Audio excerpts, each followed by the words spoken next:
C'est-à-dire, quand on met en place une nouvelle façon de nager, il y a un moment où il faut y penser à chaque fois, tout le temps. Il faut y penser tout le temps, jusqu'au moment où ça devient automatique et on n'est plus besoin d'y penser. C'est long. Hein? C'est long. Dans la démarche, ça s'appelle il y a dislocation des blocs fonctionnels, c'est-à-dire on casse la façon dont il s'y prenait avant, on s'y prend différemment. Par exemple. Je fais ça, mais j'arrive jamais, moi. Imagine, on dit qu'il faut que. Avant, je nageais bourrin, je nage plus, comme il dit qu'il faut que j'allonge, et j'arrive pas à allonger, donc j'ai mal à l'épaule. Et quand j'allonge, je dois nager avec 2 temps, j'arrive pas à nager avec 3 temps. Ouais, bah, comme ça, c'est difficile. Mais... c'est spécial. Voilà, donc normalement, par exemple, si je te demande de nager la tête sous l'eau, et que tu nages comme ça, et que je te demande de nager la tête sous l'eau, dans un premier temps, il faudra que tu nages toujours la tête sous l'eau. Donc là, le rôle de l'entraîneur, c'est de dire ta tête, repense à ta tête, repense à ta tête, repense à ta tête. Bon, c'est au nageur, il doit y penser tout le temps. Ça, je le dis trop souvent, la tête, non? Et si un jour, sans rappeler la consigne au départ, le nageur, il place sa tête, donc souvent je lui demande, tu penses à ta tête? Là, il me dit souvent oui, parce que c'est pas encore automatique. Voilà. Et puis après, donc ça s'appelle la patiente recherche des solutions efficaces. Patiente, hein, parce que ça peut durer longtemps. Les solutions efficaces. Voilà. Et après, au bout d'un moment, voilà, c'est l'automatisation. Mais bon, c'est compliqué parce que c'est aussi lié à l'entraînement. C'est-à-dire quand on fait ça, on ne peut pas demander... enfin ça, je parle pour l'entraînement. On ne peut pas demander au nageur de nager vite et de se concentrer sur ce qu'il fait. Dans un premier temps. Tant que c'est pas un petit peu automatique. C'est pour ça que quand je dis d'aller vite, j'insiste pas trop, c'est surtout sur les détail. Donc... Et c'est mieux d'aller vite en nageant bourrin ou aller vite en s'appliquant? D'aller vite en s'appliquant. Parce que si on nage vite en nageant... Non, mais t'aurais dit... Oui. Alors moi j'ai une caractéristique... Vite en s'appliquant plutôt. Mes nageurs, ils nagent pas vite à l'entraînement. Ça sert à quoi? Par rapport à une complète. Non, par rapport à ce qu'ils font en compète ou par rapport à d'autres structures ou d'autres groupes d'entraînement, je trouve qu'ils nagent pas très vite. Voilà. Mais ils nagent avec, en général, beaucoup moins de coups de bras que les autres, à l'entraînement. Donc ils nagent en s'appliquant relativement vite, mais... Non, ça sert à rien de le faire. Ils sont, Tu pourras jamais faire en compète. ils sont plus efficaces. Non, parce que simplement, hein, par exemple, est-ce que vous êtes d'accord sur le fait que pour nager, plus vous nagez vite, plus vous avez de mouvement? Oui. Ça dépend, dépend la en fait. puissance moteur. Non, mais d'une manière générale, si tu nages une 15 au 100 mètres et la minute au 100 mètres, tu vas mettre plus de mouvement pour nager une 15 ou pour nager la minute? Une minute.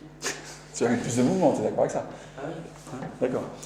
Si à l'entraînement, par exemple, si pour faire un 100 mètres crawl, tu fais 40 mouvements par 50. Donc je sais pas, hein, je sais pas si 40 mouvements. Plus 50 pour lui. 50, on va dire 50. 50 mouvements par 50 pour nager la minute. Si à l'entraînement, tu nages des 100 mètres en une 10 à 50 mouvements, comment tu vas faire pour nager plus vite? Il faut s'appliquer. Par contre, si à l'entraînement, tu nages tes 100 mètres en une 5 Il faut diminuer le nombre de coups de bras. à 40 coups de bras ou à 30 ou à 35 coups de bras, après, tu as de la marge pour aller nager. Ah si, mais si c'est dur, moi je trouve ça dur. En fait, c'est comme si tu avais une courbe. Tu as une courbe, là, tu as ton nombre de mouvements. Là, tu nages une 30 avec 30 mouvements, là, tu nages la minute avec 50 mouvements. Et bien, cette courbe-là, il faut arriver à la décaler. C'est-à-dire qu'il faut que tu nages plus doucement avec moins de mouvements pour quand tu vas nager plus vite, tu vas nager la minute à 40 mouvements, donc ça veut dire que si tu en remets 50, eh bien, tu pourras peut-être nager 55. J'ai compris, il me dit comme ça, il fallait comme ça. Sinon, vu que ça prend du temps à placer la nage, parce que nous, on essaye de faire ça, mais quand on se place, en fait, ça fatigue beaucoup plus que quand on fait d'habitude. Ouais. C'est pas du tout pareil. Quand on essaye de se placer, on fait 100 mètres bien placé vite. C'est après- beaucoup plus fatigant qu'un 100 mètres à la bourrin. Ouais, hein. carrément. Et bah, je sais Alors, pas. ouais, alors, il y a une chose, c'est simple, c'est que moi, à chaque fois que je donne une consigne technique à un nageur, je lui dis « Ah, c'est mieux ». Il me dit « Ah ouais, mais c'est plus dur ». Mais ça Eh arrive. bah oui, mais c'est le but de l'entraînement, c'est ça. Hein. Mais, et quand on se place, on nage plus vite et on est plus fatigué. On est. Ouais, mais On est Non. plus fatigué quand on se place et qu'on nage plus vite. tu peux nager fondre. Mais en fait, parce que On nage c'est le pour un, principe, mais- c'est le principe de l'adaptation. C'est-à-dire, si tu veux transformer quelque chose, au début, ça va te coûter plus. Mais si tu continues à le faire tout le temps, au bout d'un moment, tu vas t'habituer et ça va plus rien te coûter. Et tu nageras placé, sans que ça te coûte. Le problème, c'est que si tu nages jamais placé, bah, tu nageras jamais placé. C'est clair. Ah, mais, et quand, pardon. Est-ce que vous avez eu un nageur qui progresse pas pendant un moment, un certain moment, pendant, je sais pas, 2 ou 3 mois? Pendant des grandes périodes. Non, non, pas en social. 3 mois, c'est un peu trop. Ouais, une grande période. Ouais, non, mais dans une carrière de sportif, il y a toujours des périodes où on ne progresse pas. Hein. Donc ça, il faut le savoir, hein, ça arrive. Elles sont plus ou moins longues, elles sont plus ou moins importantes. Il y a même des périodes où on régresse. Hein. Donc, voilà, En fait, la progression, elle n'est pas linéaire. C'est pas parce que on s'entraîne qu'on va progresser tout le temps de la même manière. C'est plutôt des progressions par palier, en fait. C'est-à-dire, il y a des moments où on va avoir des grandes progressions, puis il y a d'autres moments où on va stagner un petit peu, puis après, on va falloir repartir. Voilà. Et c'est là où il faut de la détermination, où il faut savoir ce qu'on veut et continuer à s'entraîner. C'est là où il faut être fort, les gars. T'as vu, Mathieu? Non, ouais. Et quand on a faim, c'est pas de. Mais nous, les nageurs, à partir d'un certain niveau, quand on progresse 1 fois par an ou 2 fois par an, c'est bien, quoi.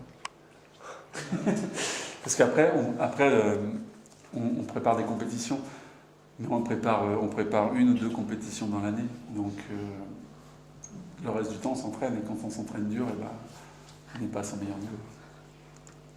Voilà. Donc, il faut le savoir aussi. Donc après, comme il y a le petit bain, le grand bassin, ça permet de compenser un petit peu, quoi. Une dernière. Vous pouvez nager assez Est-ce que vous nagez Non, ouais, pleine saison, vous avez des périodes creuses où vous nagez pas? Enfin, les nageurs. Là, ils ont eu 1 semaine à Noël. Ils vont avoir peut-être 1 semaine après les franges jeunes. Et ça veut dire que. C'est se qualifier en équipe de France comme une compète le week-end d'après, ils pourront pas le faire. Ils seront obligés de la faire. Ils n'ont pas de vacances. Et l'été? Ouais. L'été, bah, ça dépend. Soit ils s'arrêtent après les France Cadets, ouais, jusqu'au premier Ils septembre. n'ont pas forcément le mois de vacances. Ouais, ils ont 1 mois et demi, Ils ont une coupure de maximum combien? De natation, 6 semaines l'été. grand max? Ouais. Faut pas aller au-delà, tout ça. Ils vont pas s'entraîner dans les clubs. Le club, ils n'entraînent pas l'été. Si, le libre. Le libre. Faut venir à Redon. Non, mais ils font. L'idéal, c'est pas, il ne faudrait pas couper plus de 3 semaines. 3-4 semaines. 4 semaines.